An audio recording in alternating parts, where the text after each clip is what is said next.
35 años se cumplen hoy es jueves, el sábado, para ser más concreto, se van a cumplir 35 años de un proceso de una intentona de golpe de Estado, podríamos decir, sí, sin temor a equivocarnos, protagonizado por un grupo de militares con rango de teniente coronel hacia abajo. De hecho, termina siendo la cabeza, la referencia de ese movimiento denominado cara pintada, porque se ponían betún en la cara cuando ya estaba bastante avanzado el proceso sedicioso.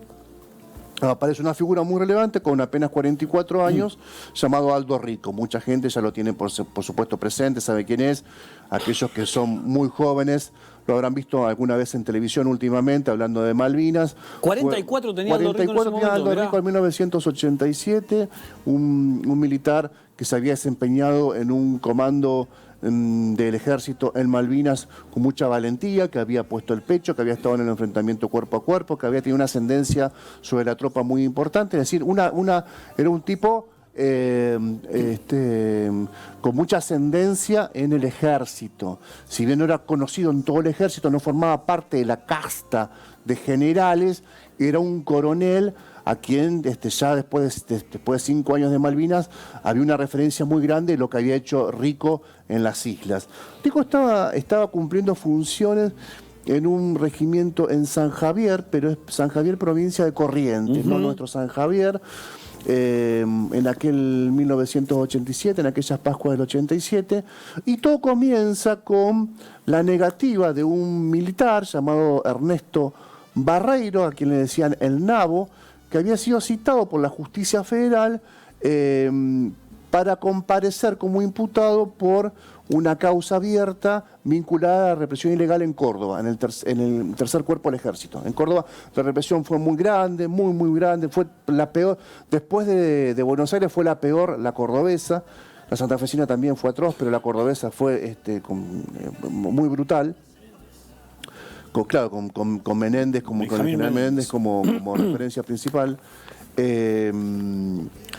Se atrinchera Barreiro, se niega a ir a declarar, se lo declara en rebeldía y se acuartela. Esto genera, en principio, un ruido en el gobierno. Era justamente un jueves como hoy es que 12. Jueves 14, como hoy, en 1987, el gobierno Alfonsín había resuelto pasar las Pascuas en Olivos con su familia y iba preguntando, monitoreando cuánto había de gravedad sobre este punto.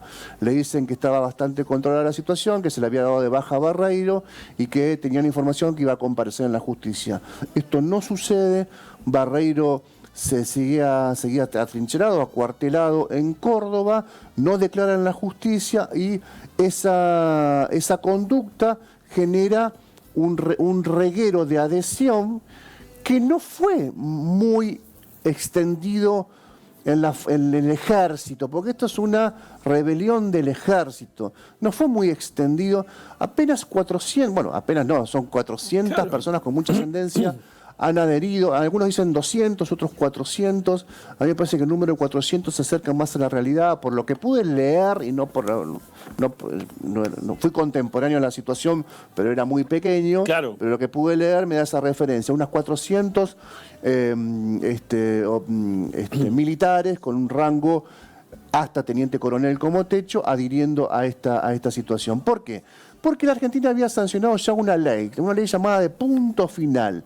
Esa ley le daba plazo a la Justicia Federal le daba un plazo temporal para que en un tiempo prudencial resuelva la convocatoria a declaración indagatoria a aquellas personas que habían sido denunciadas por haber participado en torturas, vejaciones, secuestros, desapariciones en la represión ilegal, en la represión de la última dictadura cívico-militar.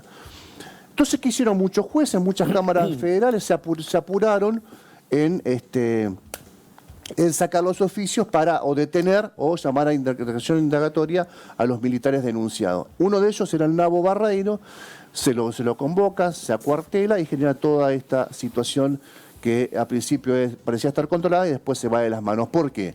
Porque se empiezan a adherir los comandos, porque se empiezan a adherir muchos de los excombatientes de Malvinas que formaban parte de estructuras importantes dentro del ejército. Por supuesto, no adhieren los generales, creo que eran alrededor de 10 generales en ese momento que tenía el país con ese rango tan importante.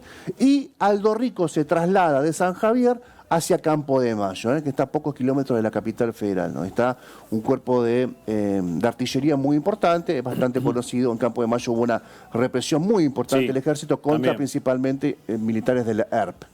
Se exhibió el cuerpo de Santucho en Campo de Mayo y se cree que fue desaparecido ahí también el líder del ERP, Mario Roberto Santucho.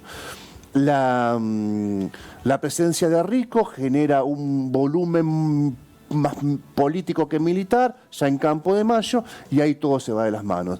Se empieza en el noticiero de Canal 7, que era tal vez el principal medio de comunicación, no tal vez, era el principal medio de comunicación del país, se veía en todos los rincones del país. Noticiero de Canal 7 empieza a hablar una sublevación y la gente empieza a ir a la calle. Pero de a miles, en Ushuaia hubo una manifestación importante. Recordemos que hacía menos de 4 años que la democracia se había recuperado, el partido militar estaba muy fuerte, la iglesia engrasaba con el partido militar, los sectores económicos también. Eso era realmente un grupo de poder con mucho poder de lobby, obviamente para torcer cualquier democracia muy jovencita como era esa.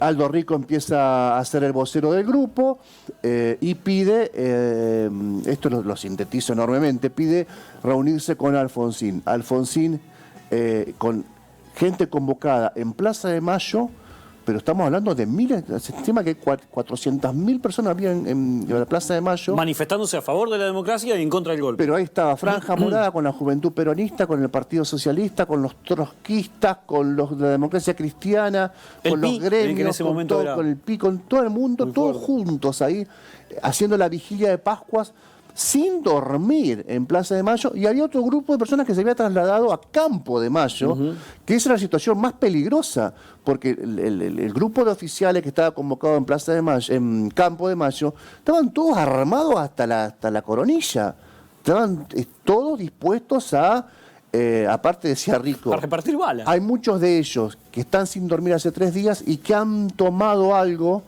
Después lo cuenta Horacio Jaunarena, que fue el ministro de Defensa de Alfonsín en ese momento, y que han tomado algunas cosas que lo han dejado alterado.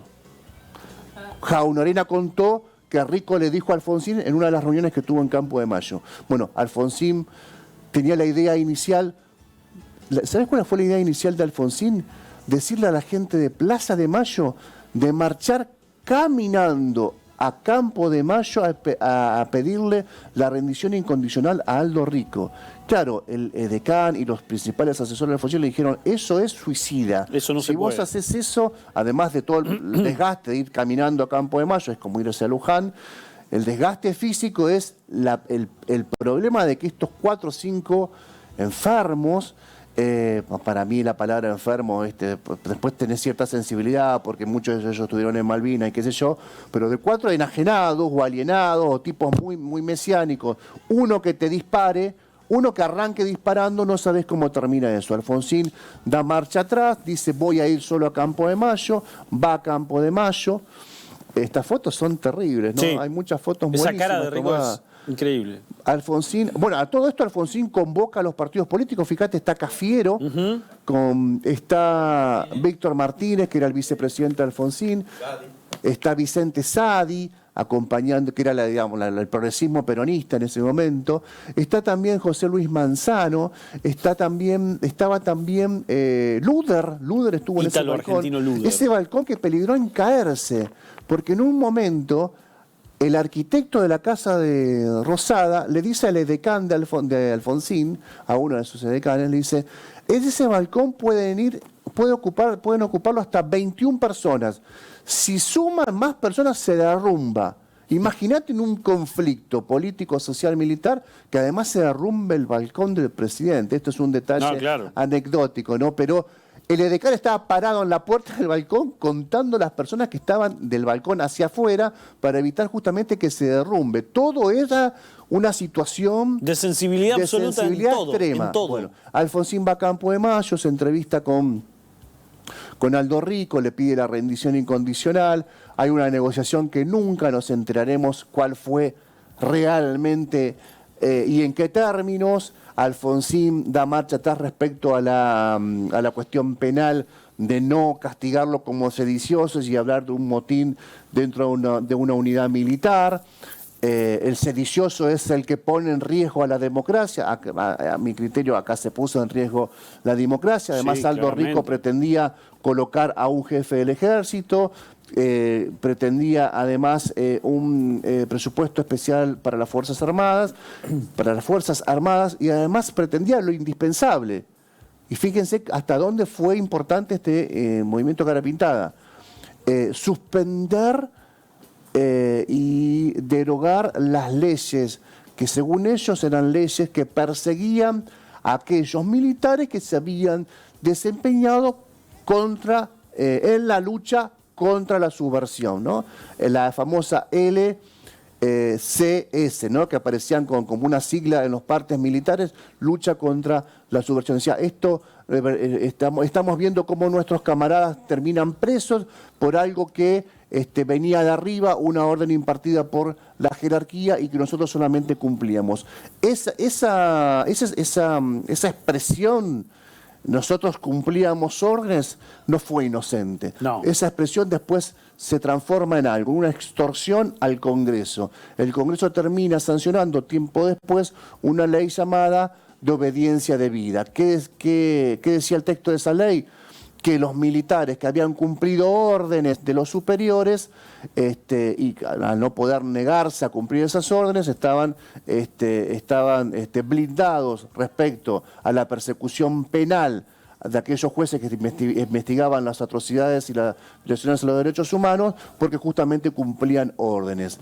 Se sanciona la ley de obediencia debida y después, durante mucho tiempo, el país estuvo conviviendo con esas dos leyes que se derogaron primero y después se anularon en el 2002. La derogó en el 2004, se derogaron esas leyes, ya con Néstor Kirchner como presidente.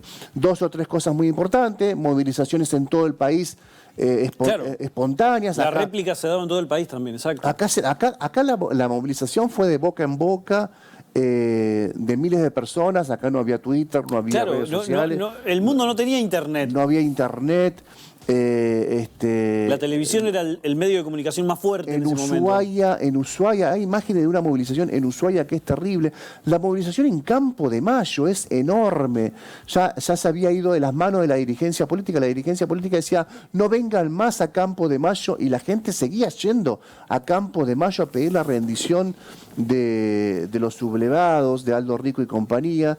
Bueno, fue un momento muy importante. Alfonsín regresa a la Casa Rosada, después de la entrevista con Rico, en esto que siempre vamos a decir, por lo menos creo yo, nunca sabremos qué se dijo, qué se negoció realmente ahí. Podemos imaginar el trazo grueso, pero nunca lo finito. Alfonsín vuelve a la Casa Rosada, ahí lo vemos atrás a Suárez Lastra, incluso, muy joven. Hoy Suárez Lastra es un referente del macrismo en la Ciudad de Buenos Aires, una cosa increíble, ¿no? Cómo esta imagen también nos habla del presente, ¿no? Está Facundo Suárez Lastra, está Luder del otro lado y Alfonsín en el medio, y ahí Alfonsín tiene ese discurso tan polémico y al mismo tiempo tan histórico y tan sensible, que les dicen a todos los argentinos felices Pascuas, la casa está en orden y sin derramamiento de sangre. Vengo de hablar con los militares, muchos de ellos son héroes de Malvinas y han desistido de seguir adelante con esta sublevación. La gente lo vivió mucho, Alfonsín, era un punto final, tal vez no es la mejor expresión, pero sí era cerrar un capítulo en ese momento hiperdelicado para la democracia argentina. Ahí de verdad se puso en consideración, se puso en crisis la debilidad de la democracia argentina. Ahí además se puso en evidencia la estatura política de ciertos actores. Ahí estaba Luder en ese balcón, ahí estaba Cafiero, ahí estaba Manzano, Ahí estaba Armando Cavalieri, digamos, gente del peronismo muy importante en el momento, apoyando y bancando la democracia. De lo que hicieron después, probablemente haya sido, esos dirigentes políticos,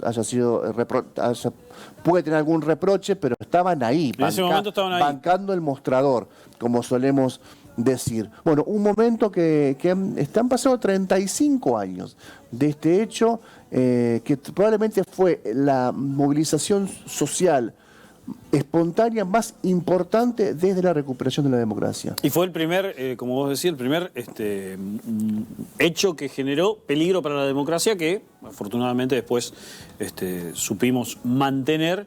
Y más tarde llegaría el año 91, fue el segundo, si no me equivoco. 87 ya. En Villa Martelli y después en el 90 con Menem. Recién asumido. Recién asumido Menem también tuvo su levantamiento cara pintada ahí con otros militares como protagonistas, Brady Obey en un caso y Zaineldin en otro caso. Sí. Y Rico también. Exactamente.